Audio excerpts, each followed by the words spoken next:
PPT 한 장 넘겨주세요. 무슨 사진일까요? 바로바로 나와요. 공연장입니다. 메인 무대가 있고 수많은 사람들이 모여 있습니다. 몇 명이나 될까요? 장로님 다녀오신 것 같은데? 제 기사에서 가져온 건데 4만 명 정도라고 합니다. 이 사진은 BTS 방탄소년단이라는 그룹의 미국 LA 공연 사진입니다. 코로나 이후에 이제 첫 대면 콘서트였다고 해요. Permission to Dance on Stage라는 공연에 이제 미국 LA에서 한 공연에 그룹 인파가 모여 있는 사진입니다. 이 많은 사람들은 여기 왜 모여 있을까요?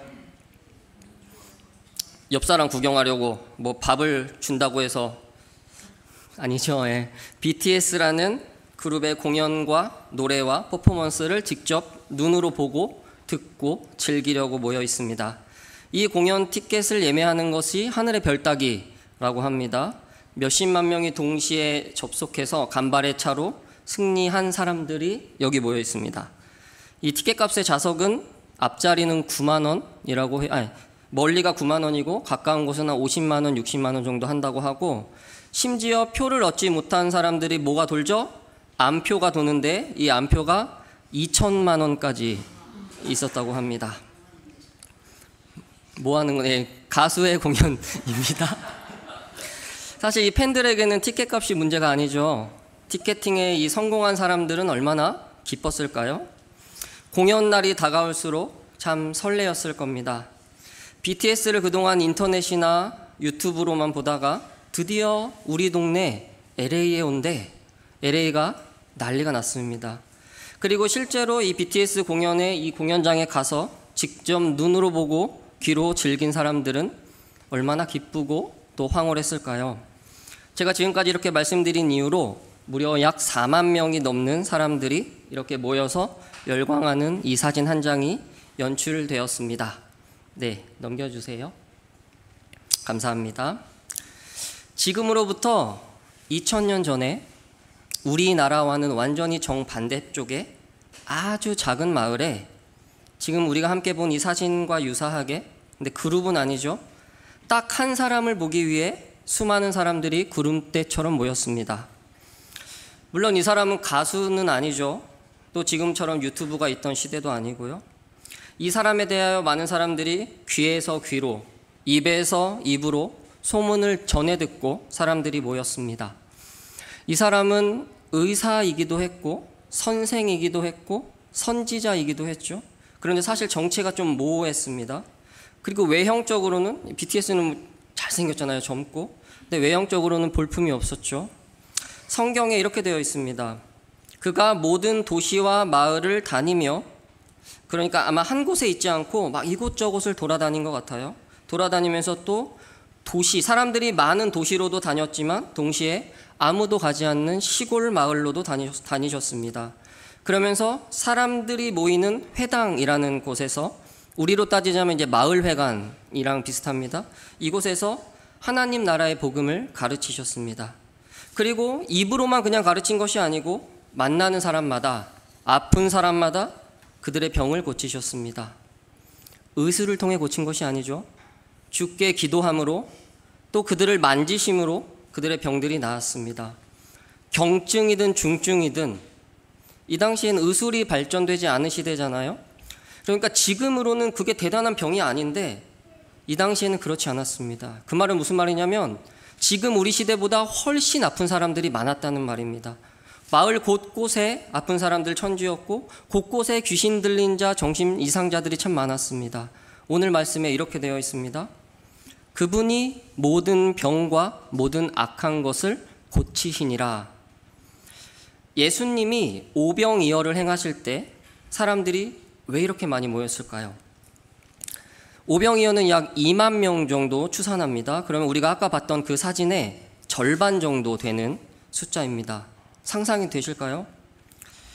아까 그 사진을 보시면서 그 2만 명이라는 사람이 그냥 2만 명? 이게 아니고 정말로 그 규모를 한번 상상해 보시기를 바랍니다.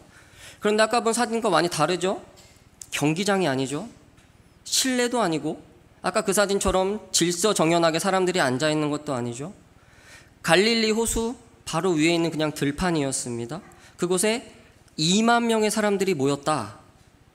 실로 엄청난 숫자입니다. 그렇다면 이 2만 명이 왜 모였을까요? 그냥 집에서 평화롭게 가족들과 함께 있지 않고 왜 그 한 사람을 만나기 위하여 2만 명이라는 사람이 모였을까요?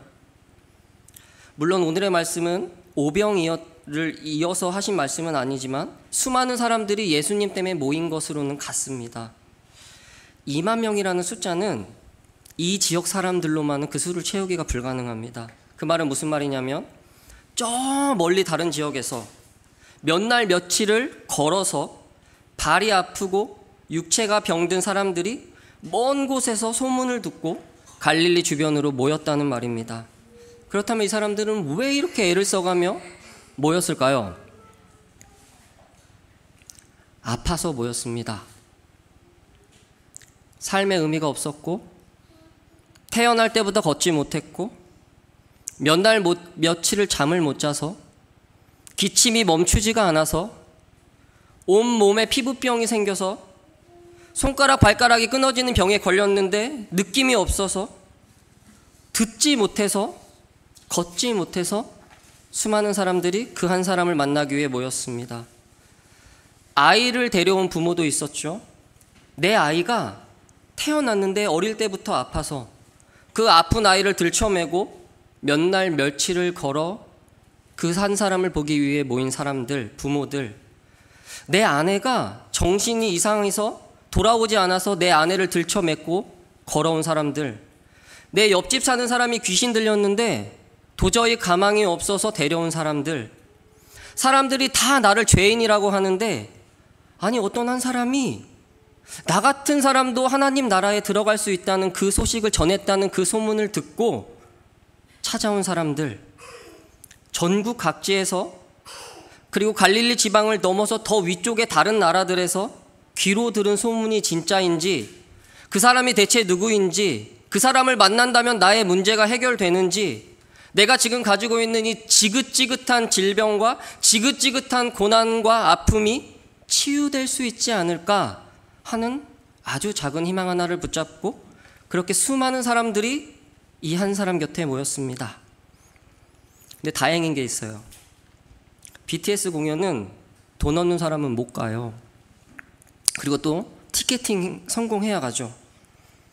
주님이 만약에 여기 나 바로 대면하는 사람 여기 너는 2천만 원, 저 멀리 나 겨우 저기 보는 사람 거기는 뭐 10만 원, 웃기는 상상 같죠. 그런데 주님이 이렇게 하셨다면 아무도 여기 모인 사람들은 주님 곁에 갈 수 없었을 겁니다. 그런데 이들의 모습을 가만히 보면 이 BTS 공연과 사뭇 다른 점이 하나 있습니다. BTS 공연을 보시면 기쁨에 가득 찬 표정으로 4만 명의 막 함성과 열망과 열광이 가득했겠죠. 말 그대로 축제죠. 그런데 이 한 사람 주변에 구름대처럼 모인 사람들의 이렇게 한번 삥 둘러보니까 어떤가요? 기쁨의 함성이 아닙니다. 정반대로 곡하는 소리, 우는 소리가 들립니다. 이곳저곳 모인 사람들이 아프다고 아우성입니다. 사람들의 얼굴 표정을 보니까 하나같이 좋지 못합니다. 제대로 먹지 못해서 깡 말랐습니다. 세상에서 억눌리고 소외되고 손가락질 받던 사람들입니다. 아마 대학병원에서 중환자실에 대학병원에 입원해 있는 사람들을 다 모아놓은 모습일까요? 이 BTS 공연과는 완전히 대조적으로 이 세상의 절망과 아픔에 소외된 신음하고 있는 세상의 모든 사람들이 그 한 사람 곁에 모였습니다. 자신에게 찾아온 그 수많은 사람들, 얼굴에는 웃음기라고는 전혀 없는 절망에 가득 찬 사람들입니다. 성도 여러분, 예수 믿기 전의 삶이 기억나십니까?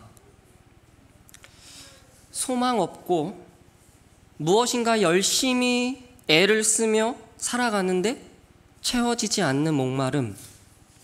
사실 예수님 옆에 모여있던 사람들처럼 이 자리에 앉아있는 저와 여러분도 모두 다 한 명도 예외 없이 모두 다 많이 아팠고 죽어가고 있었습니다.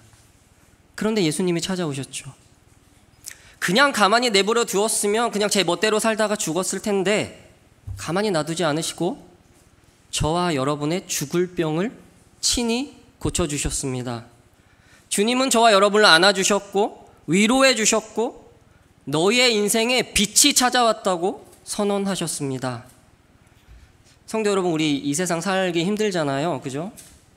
이 세상 살아가는 게 고단하고 힘든 시간들이 많지만 이 세상에 살아가며 어려우실 때마다 예수님이 저와 여러분의 근본적인 병을 고치신 그 일을 매 순간 기억하시기를 소망합니다. 그때 그 죽어있던 나의 삶에 비하면 지금 내가 겪고 있는 어려움은 아무것도 아님을 알게 되시기를 소망합니다. 예수님이 이제 병자들을 고치시자 많은 무리들이 예수님을 따르게 됩니다. 아픈 자들을 턱턱 고치시는 놀라운 권능을 행하시는 예수님 주변에 많은 사람들이 따랐습니다. 그런데 이 사람들은 아직 예수님을 깊이 만난 사람들은 아닙니다.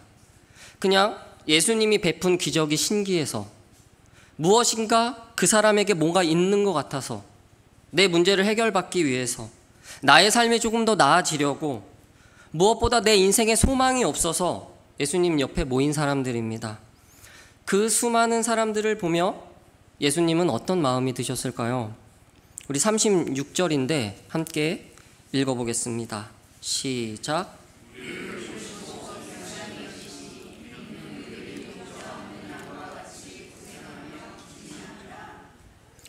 예수님은 수많은 사람들, 저 곡소리 나는 저 세상의 저 사람들을 보시고 신음하고 아파하는 저 사람들을 보시고 불쌍하고 측은히 여기셨습니다. 예수님의 마음을 느끼시기를 소망합니다. 이 불쌍히 여겼다는 이 단어는 긍휼히 여겨 마음이 움직였다라는 의미를 가지고 있습니다. 그리고 이 긍휼히 여기신다는 뜻의 히브리 단어는 내장, 이 몸 안에 창자가 있잖아요. 이 내장이 끊어지는 듯한 고통에서 시작된 단어입니다. 그러니까 주님이 자신에게 모인 사람들을 보시고 자신의 내장이 다 터질 정도의 고통이 아니고 그냥 다 터지는 그 고통을 친히 느끼시며 그들을 보시며 아파하셨다는 말입니다. 이 사람들은 아직 주를 제대로 알지 못하고 겉으로만 아는 사람들입니다. 그 사람들을 보시는 주님의 마음이 깊이 담겨 있습니다. 나에게 무엇인가 해결받기 위해서 왔으나 여전히 죄에 빠져 있고 여전히 죄와 질병의 고통 가운데 당하여 하나님 아버지와 단절되어 있는 저 수많은 무리들을 주님은 지그시 보시며 참 많이 아파하셨습니다. 그리고 그들을 이렇게 보시며 목자 없는, 즉 인도하는 사람 없는 양처럼 고생하며 기진하며 영적인 결핍에 빠져 있는 사람들이라고 말하고 있습니다. 사랑하는 성도 여러분, 저는 주님이 이 세상 사람들을 보시며 내장이 터지는 그 고통의 마음을 저와 여러분도 동일하게 느끼시기를 원합니다. 주님은 너네 아직도 죄에 빠져 있느냐? 니네 구제불능이구나. 이렇게 정죄하거나 판단하지 않으시고 그들을 불쌍히 여기시며 긍휼히 여기셨습니다. 그리고 사실 예수님은 이 사람들 때문에 이 세상에 오셨죠. 목자 없는 양들을 이제는 내버려 두지 않기 위해서, 그들에게 친히 선한 목자가 되기 위해서, 그들의 영원하고 유일한 목자가 되기 위해서 이 세상에 오셨습니다. 그런데 성도 여러분, 저와 함께 생각해 볼 게 있습니다. 저와 여러분도 주님처럼 그들을 그렇게 여기고 계십니까? 그분이 나에게 찾아오셨다. 이 소식은 참 좋습니다. 그렇죠? 그리고 이 소식은 진리입니다. 그분이 나를 찾아오셨고 나를 구원하시고 나에게 새 생명을 선포하시고 나를 긍휼히 여기시고 나의 죄 문제를 해결하시고 나의 구원의 문제, 나의 목마름의 문제를 해결해 주신 주님, 그 소식은 참 좋습니다. 주님은 분명히 저와 여러분에게 오셨고 여러분을 긍휼히 여기셨고 구원의 문제, 십자가의 은혜를 친히 베풀어 주셨습니다. 그런데 성도 여러분, 나 말고 저 사람에게도 동일하게 임한 주님의 은혜를 좋아하십니까? 나를 긍휼히 여긴 것은 참 좋은데 저 구제불능이고 저 가망 없고 내가 싫어하는 저 사람도 주님이 긍휼히 여기시는 것을 좋아하시나요? 자신을 찾아온 사람들을 보시며 주님은 긍휼히 여기셨고 내장이 끊어지는 그런 고통을 느끼고 계시는데 그 바로 옆에 있는 주님의 제자들, 이제 이 제자들은 곧 세상으로 보냄받을 거거든요. 이 보냄받는 주님의 제자들도 주님과 동일하게, 자기의 스승인 주님과 동일하게 그들을 바라보며 내장이 끊어지는 고통을 느끼고 있느냐 하는 것입니다.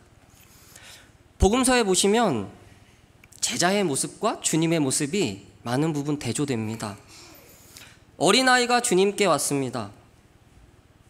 제자들이 길을 막아요. 제자들이 길을 막고 어린아이는 아니야. 아유, 너는 자격 없어. 너는 아직 어리잖아. 우리말로 엄마 젖이나 더 먹고 와, 이거죠. 어린아이가 사실 주님께 스스로 왔겠습니까? 부모가 몇 날 며칠을 걸어서 작은 희망 하나 붙잡고 아픈 아이들을 데리고 왔겠죠. 그런데 주의 제자들이 어린아이를 주께 오는 것을 막습니다. 주님 옆에서 자신들이 무엇이라도 된 양 판단하며 자격 여부를 따지며 막고 있습니다. 긍휼은커녕, 내장이 끊어지는 고통은커녕 되네 안 되네, 주님 곁에서 주님의 일을 한다며 마치 자기가 예수가 된 것처럼 재단하고 있습니다. 아이가 오는 것을 막는 제자들을 보며 그 아이를 데려온 부모는 무슨 마음이 들었을까요? 그 부모의 심정은 어땠을까요? 저 사람들이 예수라는 자의 제자라고? 어떻게 저렇게 스승을 안 닮았을까? 저 사람들이 긍휼한 마음이 하나 없이 판단만 하고 있는 저 사람들이 주의 일을 하는 사람들이라고? 예수님께 오는 자들을 막은 사람들은 바리새인들만이 아닙니다. 예수님의 바로 옆에 있었던 주의 제자들도 마찬가지였습니다. 너 죄인이잖아. 그 사람은 안 돼. 너는 복음의 소식이 필요 없어. 너는 몰라도 돼. 아직 시급하지 않아. 사랑하는 성도 여러분, 어쩌면 저와 여러분도 주님의 일을 한다고 하면서 죽게 오려는 자들을 판단하며 마치 복음의 소식이 저와 여러분의 소유인 것처럼 여기고 있지는 않으신가요?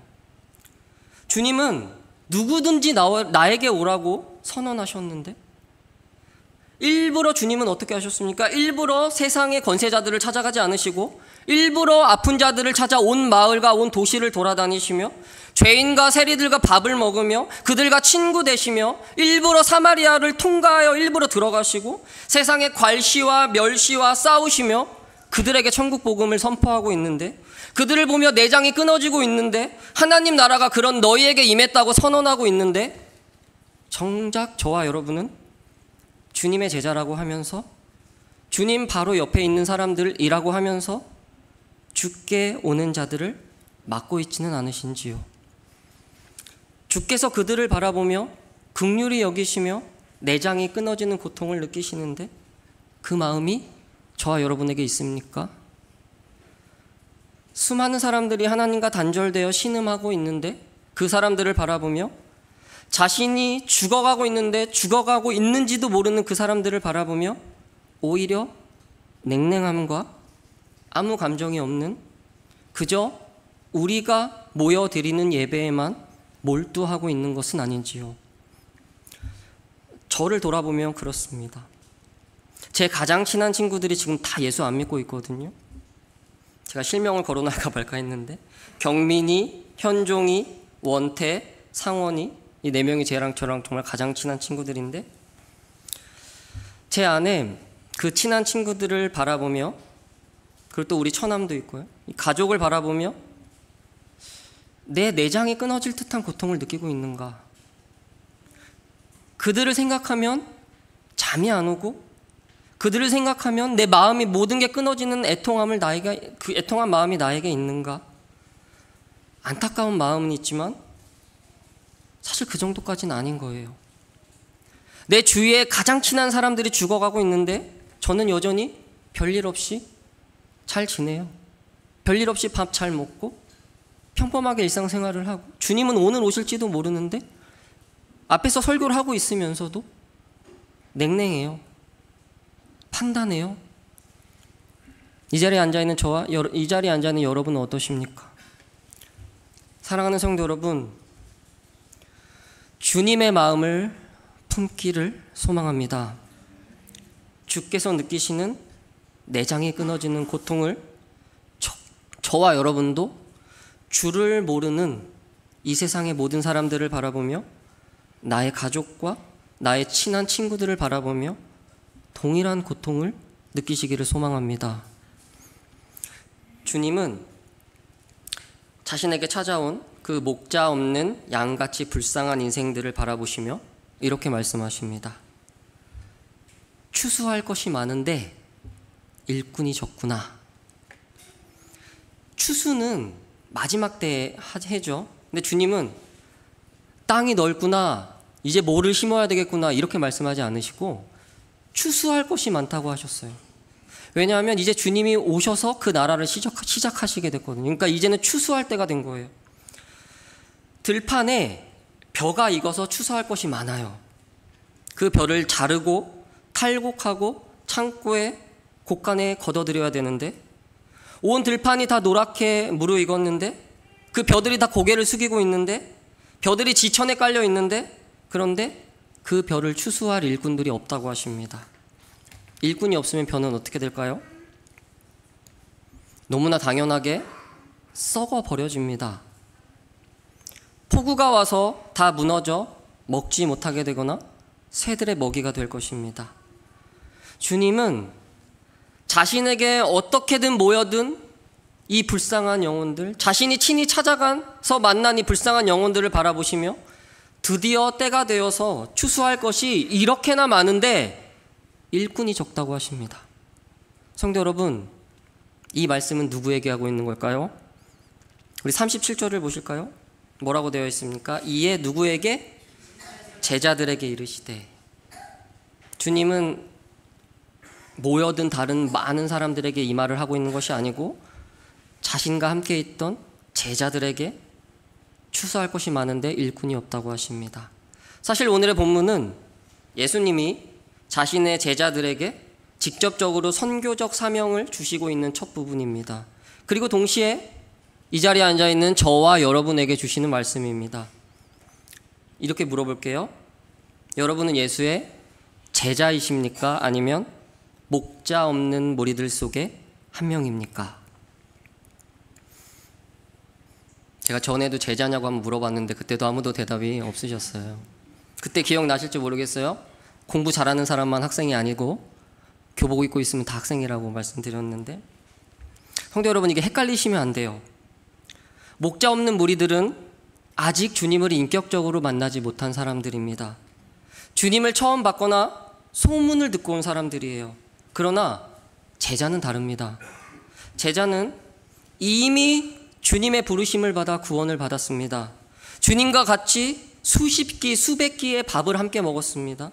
그분에게 직접적인 가르침을 받았고 행함과 훈련을 받은 매 순간 주님과 함께 있었던 사람들입니다. 여러분도 그러시지 않았나요? 주님과 수십 년 함께하고 계시지 않으십니까? 수백 번, 수천 번 주께 예배드리고 주님과 관계를 맺으며 살아가고 계시지 않으십니까? 저는 1등 제자를 여쭤보고 있지 않아요. 여러분이 다 한 명도 예외 없이 나는 주님의 제자라는 정체성을 가졌으면 좋겠습니다. 주께서 여러분을 부르셨고 여러분을 친히 제자 삼으셨고 여러분은 목자 없는 무리들 중에 한 명이 아니고 주의 제자인 것을 인식하시기를 소망합니다. 그리고 주님은 제자들에게, 바로 여러분에게 이렇게 말씀하고 있습니다. 저 무리를 보거라. 목자 없는 양같이 저 불쌍한 사람들을 보거라. 추수할 것이 저렇게나 많은데 일꾼이 없다고 하십니다. 제자들이 사실 일꾼이잖아요. 그죠? 너 저렇게 많으니까 이제 가서 나를 전해라. 저 사람들 다 추수해와라. 이렇게 하시면 되는데 그렇게 하지 않으시고 오늘의 본문이 들어가 있습니다. 추수할 것이 많은데 일꾼이 없다고 하십니다. 그러면서 주님은 일꾼을 보내시는 분, 이제 하나님 아버지죠. 아버지에게 기도하라고 하십니다. 그러므로 추수하는 주인에게 청하여 추수할 일꾼들을 보내주소서 하라. 예수님은 제자들이 일꾼인데 왜 그런 제자들에게 일꾼이 없다고 하셨을까요? 하나는 제자들이 그들을 긍휼히 여기지도 않고 그들에게 가지 않고 있기 때문입니다. 그리고 또 하나는 이 세상은 너무나 넓은데 이 당시에 주의 제자라고 하는 사람들은 열 몇 명, 굉장히 소수거든요. 수많은 그 사람들에 비하면, 잃어버린 영혼들에 비하면 실제로 제자들의 수가 적었기 때문입니다. 주님이 여러분에게 이렇게 말씀하십니다. 나의 사랑하는 제자야, 저기 저렇게 잃어버린 영혼들이 많은데 지천에 있는데 일꾼이 적구나.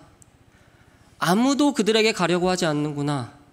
그들에게 비하면 너희는 너무 소수구나. 그러니 아버지께 일꾼을 보내달라고 기도하렴.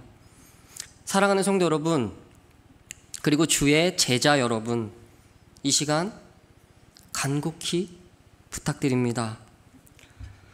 저와 여러분이 주님 사역의 구경꾼들이 아니라 주님의 일꾼들이 되면 어떨까요? 추수할 저 불쌍한 영혼들에게 다가가면 어떨까요? 저 사람이 나에게 도움이 될까 안 될까가 아니라 그런 것과 상관없이 진심으로 그 사람에게 다가가면 어떨까요? 주께서 우리에게 친히 그러셨듯이 그들을 안아주고 친절하게 섬겨주면 어떨까요? 나에게 올 영혼들이 이렇게나 많은데 일꾼이 없다는 주님의 한탄이 들리십니까? 한국의 기독교 신자가 1,000만 명이 넘는다고 합니다. 전 세계의 몇십억 인구가 기독교 신자라고 하는데 그럼에도 불구하고 여전히 주님은 추수할 것이 저렇게나 많은데 일꾼이 없다고 하시는 주님의 한탄이 들리십니까? 이 시간 들리시기를 소망합니다. 여기서 이 일꾼은 교회 안에서 무엇을 섬기고 봉사하는 것을 넘어서는 말입니다. 교회 밖의 영혼들을 향하여 저와 여러분의 모든 삶을 가리키고 있습니다. 너희가 그들에게 가지 않아서, 너희들이 그들을 긍휼히 여기지 않고 사랑하지 않아서 썩어져 새들의 밥이 되어 버려지는 저 영혼들이 지천에 있다는 주님의 음성이 들리시기를 소망합니다. 사랑하는 성도 여러분, 추수할 것이 많은데 일꾼이 없다는 이 주님의 한탄에 귀 기울이며 반응하며 애통하며 순종하는 주님의 제자들이 되시기를 주님의 이름으로 간절히 소망합니다. 저와 여러분이 시작할 때 BTS 공연 사진을 보았죠. 참 즐겁고 참 기뻐 보입니다. 참 신이 나 보이고 행복해 보입니다. 그런데요, 그날이 되면 이 사진과는 비교도 되지 않을 인파가 주님 곁에 모여 있을 겁니다. 그날이 되면 이 세상의 공연과는 비교도 되지 않을 진정한 찬양과 기쁨의 잔치가 시작될 것입니다. 자신의 비참함을 없애고자 주를 찾았던 곡소리만 나던 그 수많은 사람들이 비로소 그날이 되면 주님 곁에 모여 진정으로 변화된 표정으로 세상이 줄 수 없는 기쁨과 환희의 감격으로 함께 모여 있을 겁니다. 성도 여러분, 그날을 소망하십시오. 주께서 여러분을 통하여 그 잔치에 사람들을 채우시기를 원합니다. 방황하는 영혼들에게 예수가 왔음을 알려주십시오. 사랑하는 성도 여러분, 주께 기도해 주십시오. 일꾼을 보내주소서. 그리고 한 번 더 기도해 주십시오. 제가 주의 일꾼이 되겠습니다. 이 귀한 기도에 응답받는 저와 여러분이 되기를 주의 이름으로 간절히 소망합니다.